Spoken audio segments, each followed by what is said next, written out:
श्री स्वामी समर्थ. तुम्हा सर्वांचं श्री स्वामी समर्थ कृपा या चॅनलवर मनापासून खूप खूप स्वागत. स्वामी कृपेने तुमचा आजचा दिवस शुभ जावो. स्वामी महाराज तुमच्या सर्व चांगल्या इच्छा पूर्ण करोत ही स्वामीचरणी प्रार्थना करते आणि आजच्या व्हिडिओला सुरुवात करते. आजच्या व्हिडिओमध्ये आपण स्वामी पुण्यतिथी निमित्त आपल्याला कोणकोणत्या सेवा करायच्या आहेत हे जाणून घेणार आहोत. यासाठी तुम्ही व्हिडिओ शेवटपर्यंत बघा आणि चॅनलवर नवीन असाल तर चॅनलला सबस्क्राईब जरूर करा. 6 मे 2024 रोजी स्वामींची पुण्यतिथी आहे. स्वामी प्रकट दिनानिमित्त तुम्ही सर्वांनी स्वामींच्या भरपूर सेवा केलेल्या आहेत. कुणी 21 दिवसांच्या सेवा केल्या असतील, तर कुणी 11 दिवसांच्या केल्या असतील, तर कुणी 7 दिवसांच्या सेवा केल्या असतील. अगदी त्याच प्रकारे आता आपल्याला स्वामी पुण्यतिथी निमित्त स्वामी महाराजांच्या सेवा करायच्या आहेत.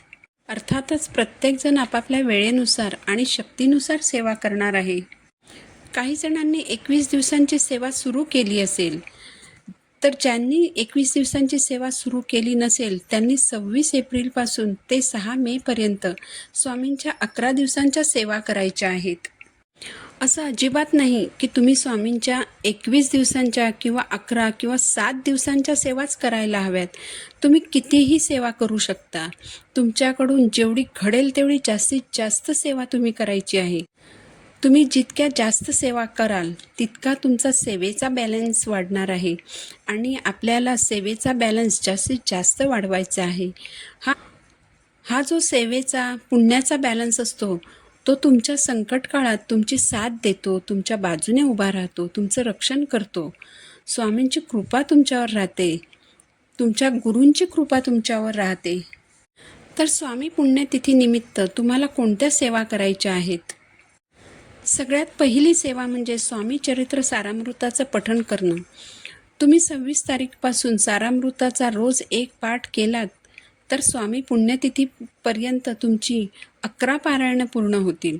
तुम्हाला 21 पारायणं करायची असतील तर तुम्ही तेही करू शकता. मग तुमची ही सेवा तुम्ही स्वामी पुण्यतिथीनंतरही 21 पारायणं पूर्ण होईपर्यंत चालू ठेवायची आहे. जर तुम्हाला स्वामी चरित्र सारामृताचा एक पूर्ण पाठ करणं शक्य नसेल तर तुम्ही त्यातील रोज 7 अध्याय वाचू शकता. तेही नाही जमलं तर 3 अध्याय तुम्ही वाचू शकता. तुम्ही कोणतीही इच्छा मनात धरून पारायण करणार असाल तर सर्वप्रथम तुम्हाला संकल्प करायचा आहे.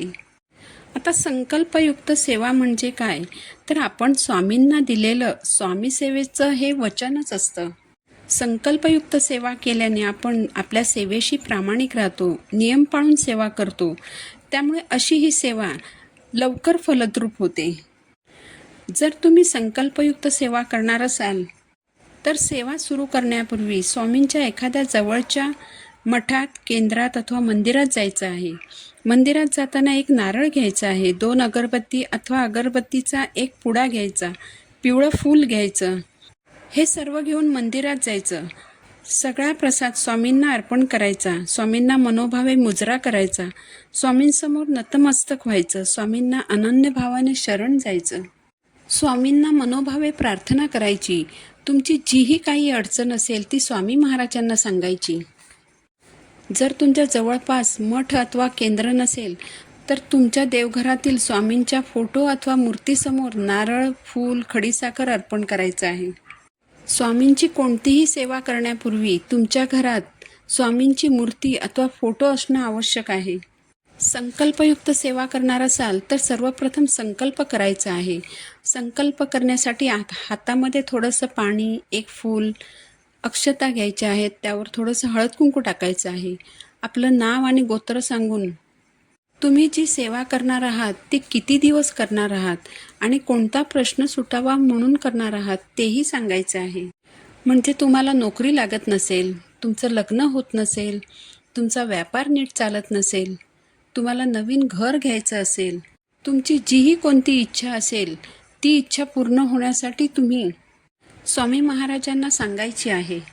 यानंतर हातातील पाणी ताम्हणामध्ये सोडून द्यायचं. हे पाणी नंतर तुम्ही तुळस सोडून इतर कोणत्याही झाडाला घालायचं आहे. दुसरी सेवा जी तुम्ही करू शकता ती म्हणजे तारक मंत्र. तारक मंत्र या शब्दातच या मंत्राचं सामर्थ्य सामावलेलं आहे.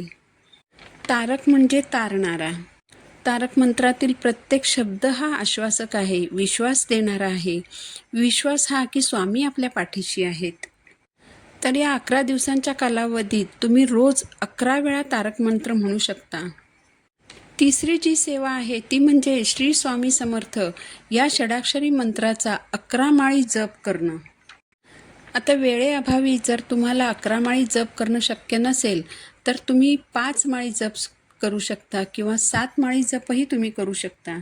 त्यानंतर तुम्ही रोजची तुमची कामं करता करता स्वामींचं अखंड नामस्मरणही करू शकता. आता या सेवा करताना नियम कोणते पाळायचे आहेत?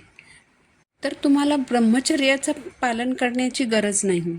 एक महत्त्वाचा नियम जो पाळायचा आहे तो म्हणजे मांसाहार करायचा नाही. मासिक धर्म अडचण आली किंवा सुतक आलं तर सेवा तेवढे दिवस बंद करायची. संकल्पयुक्त सेवा करणार असाल तर एकाच वेळी एकाच जागी एकाच आसनावर बसून सेवा करायची आहे. तसंच संकल्पयुक्त सेवा करताना परान्न वर्ज्य करायचं आहे. पण जे बाहेर राहतात, मेसमध्ये जेवतात, हॉटेलमध्ये जेवतात, त्यांनी जेवणापूर्वी गायत्री मंत्र म्हणून क्षमा मागून मगच जेवणाला सुरुवात करायची आहे. तर स्वामी पुण्यतिथी निमित्ताने आपल्याला पुन्हा एकदा स्वामींच्या सेवा करण्याची संधी मिळाली आहे. तुम्हाला जी आवडेल ती सेवा करा, जी सेवा करणं शक्य असेल ती सेवा करा. या स्वामी पुण्यतिथी निमित्त आपण पुन्हा एकदा या सेवा करूया. या सेवांचं फळ स्वामी आपल्याला देतीलच, कारण आपले स्वामी महाराज कुणालाच रिकाम्या हस्ते पाठवित नाहीत. आपण छोटीशी सेवा केली तर स्वामी आपल्याला भरभरून देतात. माहिती आवडली असेल तर चॅनलला सबस्क्राईब जरूर करा. पुन्हा भेटू नवीन व्हिडिओसोबत. श्री स्वामी समर्थ.